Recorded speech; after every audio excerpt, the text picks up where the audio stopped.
Good morning, Quasar Markets Live. I am back with the president of the Blue Collar Investor Corp himself, Dr. Ellman, with a great segment today. Dr. Ellman, how are you doing? Doing terrific, Howard. How are you? I'm doing really well. Markets, and transparency to everybody. Today is the day that all of the deep seek news has been hitting, and the markets are a little bit in turmoil. So I do really appreciate, with all the volatility of the market today, that you spared some time for us, Dr. Ellman.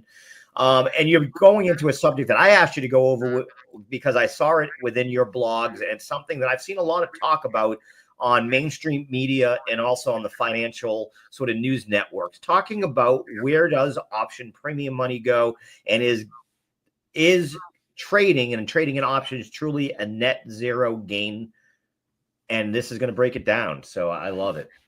Yeah, a lot of times investors in options will sell an option because I'm on the sell side of options with covered call writing and cash secured puts.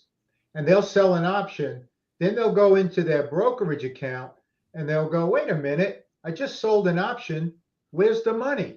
It's not reflected in my account balance. I thought it would go up. As a matter of fact, sometimes it goes down. How could that Right. possibly be?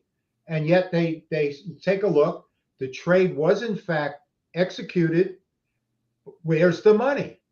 So our discussion today will show various brokerage accounting formulas and where that money actually is. So we sell a covered call or cash secured put.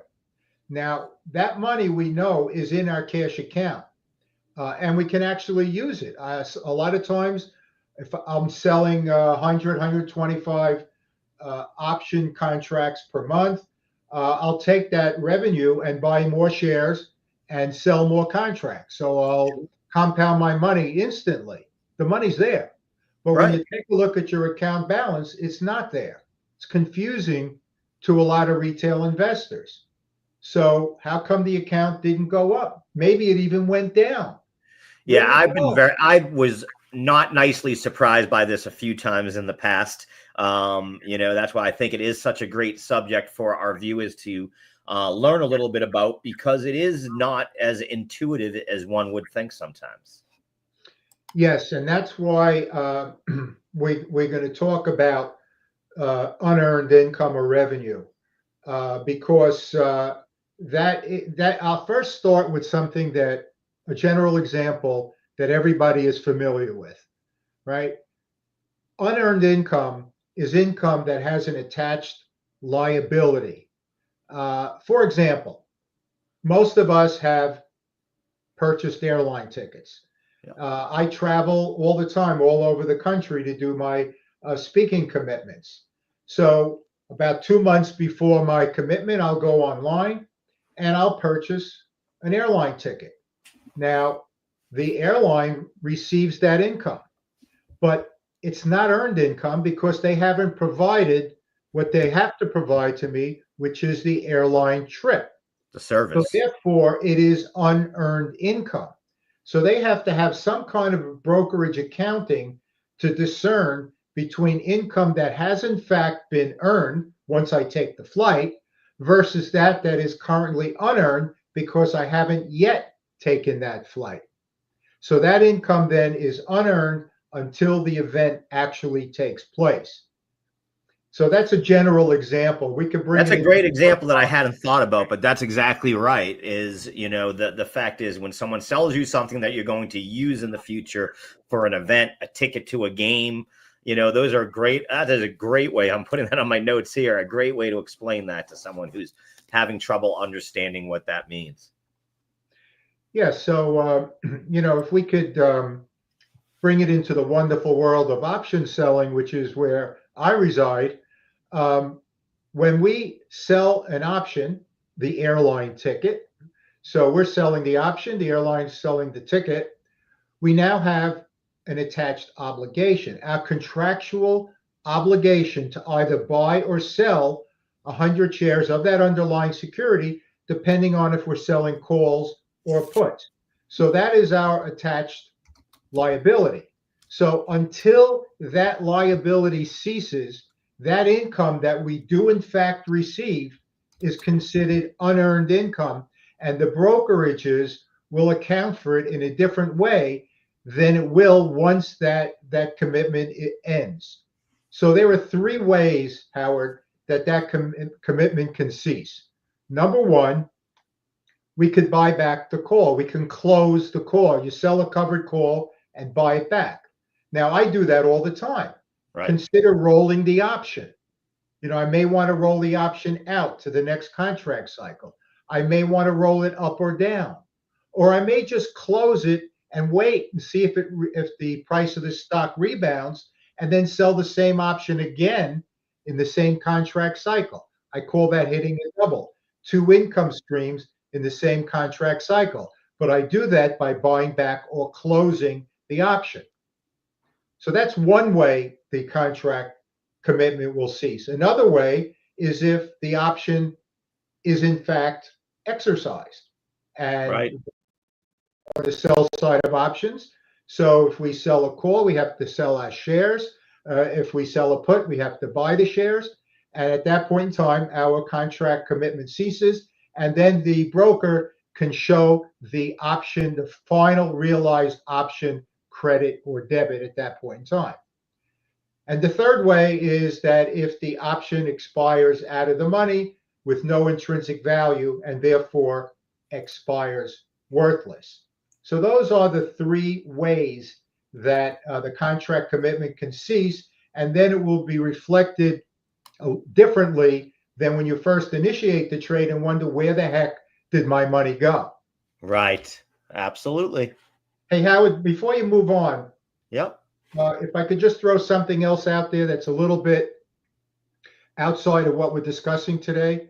Sure. Looking at those three ways of ceasing the contract, there is a myth out there about options that you may have heard of that says 90% of options expire worthless. And that is inaccurate, but it's amazing how many times you read that over and over again on the internet. 90% of options expire worthless. That is not true. What is true is that 10% of options, and these are approximations, Howard. Right. 10% of options are in fact exercised. But of that remaining 90%, 55% are closed. Like I was talking about before. I'll buy back the option, maybe roll it, maybe sell the stock or whatever. But 55% approximately are closed, leaving only 35% that expire worthless. So while I was on that it is a great point, because you hear that all the time, bandied about, and it isn't correct. It's about that exercise that we've talked about here, that, as you've said, doesn't happen nearly as much as you think, because most people just sell the actual option before exercise. Right. Most option buyers don't want to be share owners or share sell. They want to be directionally correct and leverage that option to generate a lot of income. And when you just naked options, you have the opportunity to generate a lot of income if you're directionally correct. Of course, you have to overcome the premium you pay, and then you have to overcome theta, time value erosion. But if you could do that, you have an opportunity. But of course, there's greater risk with naked options than when you're on the sell side. Absolutely. That's something I learned the hard way also, of holding some options that were very well in the money at one point, and then watching theta and the others, and a little bit price move the wrong way can get you. So that is why a lot of traders do that and don't hold till exercise. Yeah, I mean, if you have a high personal risk tolerance and your goal is to make a greater return quicker, then naked options could be for you. But if you're more conservative, like I am, you have a low personal risk tolerance, then you might want to consider being on the sell side with these low risk strategies. Right. Absolutely. So when we're looking at the broker accounting process, the cash when we sell an option is in fact in our cash accounts. And I said before, available for trading. I do this all the time because I'm selling a lot of contracts every week, every month, and I'm compounding that money right away. But when tabulating our actual account value, until our contractual obligation ceases, the broker will factor in the debit that it will cost us to buy back that option. That Right. will be reflected in the total value of our brokerage account. So the moment we sell the option, let's say I use $2. We sell an option for $2 a share. Well, we sell at the bid. If we were to buy it back, we buy it back at the ask. The ask is higher than the bid. So let's say the bid price was $2, 200 per contract. It may cost us 210 to buy back that option. So at that point in time, when we sell the option, we go to our account value. It could be down $10 per contract. Yep. And you're expecting it to be up, by $2 a contract, Yeah. 200 per contract. So that's I get these panic emails all the time. I'm Something sure. went wrong. I did something wrong. How did this happen? On and on and on. I got to calm them down and explain to Yeah. them what we're talking about today. Exactly what Big Beat had to do with me. Steve got that panic call one day. Steve, you told me we made money. What's going on? This account is down. I don't know. What did I do wrong? It was more of a panic of what did I do wrong? Did I buy when I was selling and selling when I was buying? And he quickly said, hey, look at your cash amount versus the account balance. Right. And you know what? I could think back to the mid 1990s when I started teaching myself these strategies and panicking myself. Yeah, well, it does. I mean, I think every trader has that same fear. Did I enter the wrong trade? Did I not look at my numbers correctly? And did I fat finger it, as we call it in the crypto world, something there? I did that once. I once sold a crypto at 16 cents a share when I meant to sell it at $16. So I am very good at making sure I don't do that anymore. Yeah, last year I published my 9th book, and during the trading year of 2022, I used this blueprint for streamlined approach to covered call writing.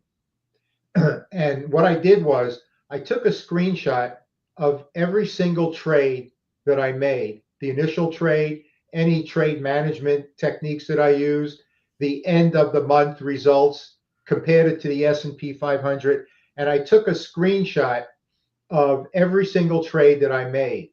And I was very careful through the year because I knew that if things worked out the way I expected them to, that I would be publishing a book, which I ended up doing. And I was so careful. But you know what? There were 2 or 3 times during that year when I did enter a wrong trade. For example, I may have bought 400 shares when I should have bought 300 shares, something like that. And I'm saying to myself, boy, I'll tell you, I've been doing this for so long, and I'm being so careful because I knew there was a good chance it was going to be a published book, and yet I still, over the year, made a couple of mistakes. So no matter how seasoned you are, if you're human, there are going to be some mistakes. Yeah, without a doubt. And, like you said, what you have to be wary of is that as we become veteran traders, we tend to stop looking at them as closely because, like you said, you make hundreds of them a week and you think, I got this down. I annoy people because I sit there and I pull my finger out and I'm looking through everything because I've just done it. Once you make that mistake once or twice in the wrong way, especially in crypto where that order gets picked up instantly and you just lost, $15 a share, it gets you quickly.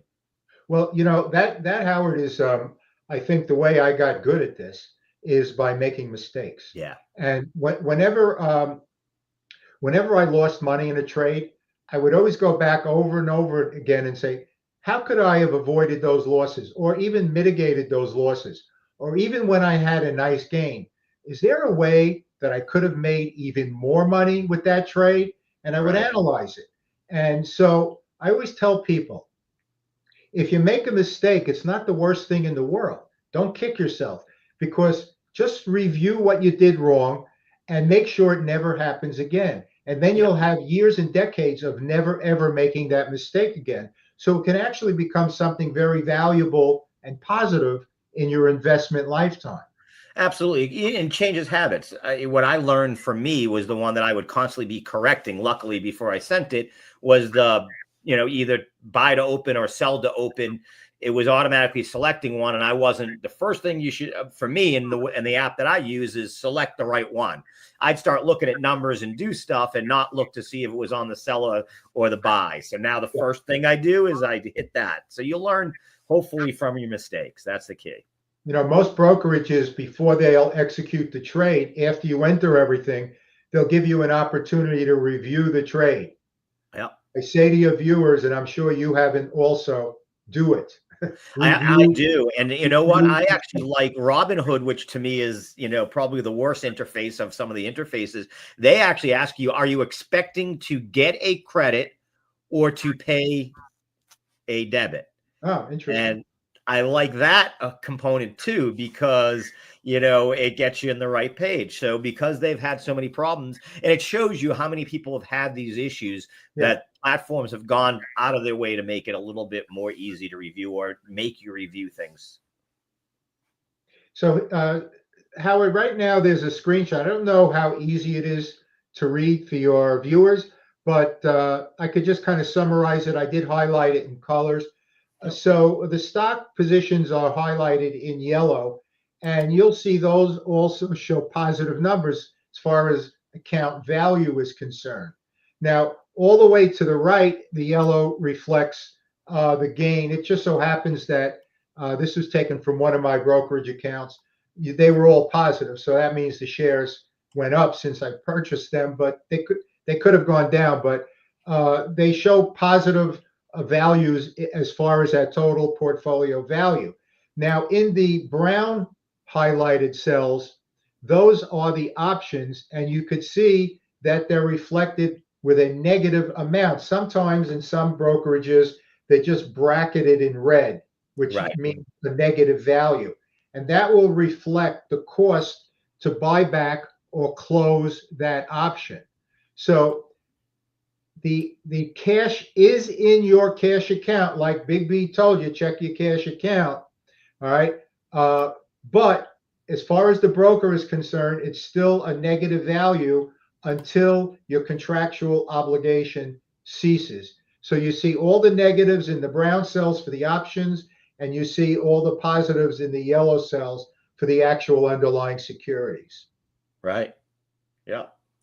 Yeah, and like I said, it was confusing for me at first. And then what I guess we should also tell them is what it is your brokerage is giving you margin, whether you realize or not they are, in theory. And part of that goes to the settlement was T+2, now down to T+1.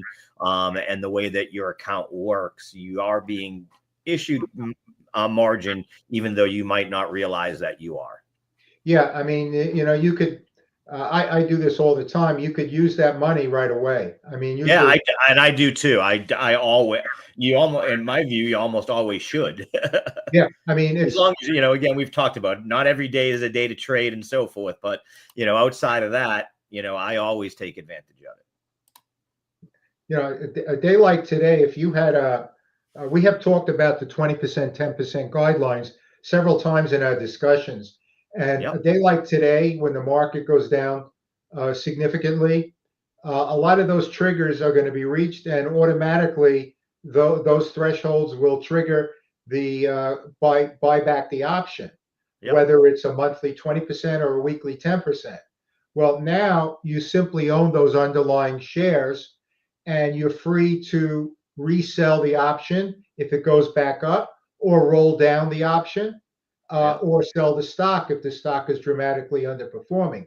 I wouldn't have a knee-jerk reaction. But again, if those thresholds are reached and you no longer have that option obligation, a day like today can actually turn out to be a good thing, because it gives you the opportunity then to generate another income stream if, in fact, the market starts to recover, which I think there's a good chance that it will. Yeah, I'm a buy the dip guy today. I am waiting until we're done today. I wanted to see things go. I did, like I said, cost average down a little bit on NVIDIA. Yeah, I don't buy the news out of China that big. I think that, this was more of, I heard it said nicely. I think it was Bloomberg this morning. This is sort of the AI Sputnik moment where Oh, the US is being put on notice that we're not the only ones in this race to the, in that days, it was the race to the moon. In this case, it's a race to AI supremacy. And, it's a long way from over, and it isn't, it isn't all done. That's all I would say. well, if trading for 30 years in the market uh, has taught me not to have a dramatic knee-jerk reaction when the market moves way down like today. It's already started to recover before we started talking, um, or goes way up. Either way, I don't react dramatically. I take a deep breath, Absolutely. When let we're it done shake today, out.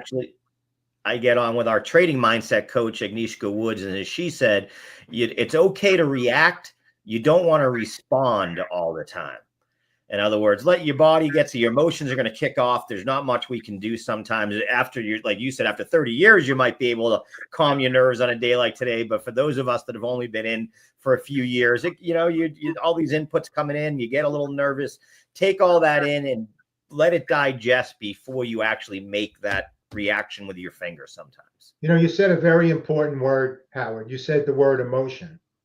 Yeah. Now, I think the best traders, investors are the ones that learn how to take emotion out of the equation. Without a doubt. I always tell people if they're a good poker player, they're going to be a good trader. Oh, If you're, I feel a lot of the same principles come into play. And that those folks that have that ability to stay calm when there's money on the table. Yeah, and you've probably been in that case. I don't know if you're a golfer. We never talked about it. I love to golf.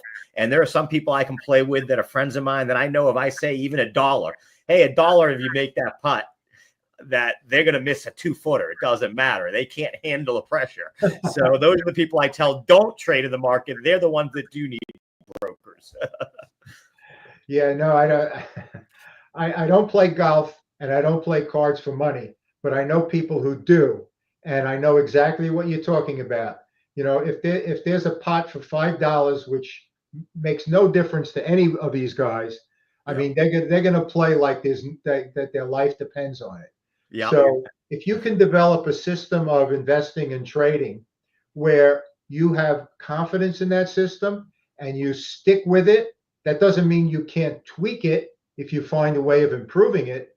But if you stick with that system, that means that you've already in your mind know what you're going to do if the market goes way down, way up, or just kind of consolidates. You know exactly what you're going to do because it's part of your system. It's almost automated. And I And do want to point out for our viewers, that's what's so great about the blue collar investor is that all of this has already been done over 30 years.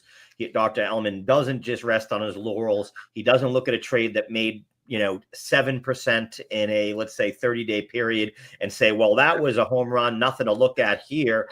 He looks at his trades, he analyzes them like he spoke about a little bit earlier, looks at what maybe he could have done differently, maybe how he didn't read something or what could have been an option, looking back that could have maximized profits or minimized losses. And that's what's so great about your system. yeah, I mean, I think pretty much over the last 30 years, anything that could happen has happened already. Yeah. Um, if if something new comes up, believe me, I'll deal with it. I'll analyze it, and I'll come up with some kind of rule, guideline, formula, algorithm, whatever to deal with it. But again, over the last 30 years, trading 100 to 125 contracts every month, um, probably most of what could happen has already happened. You've seen it all, so to speak. Yeah.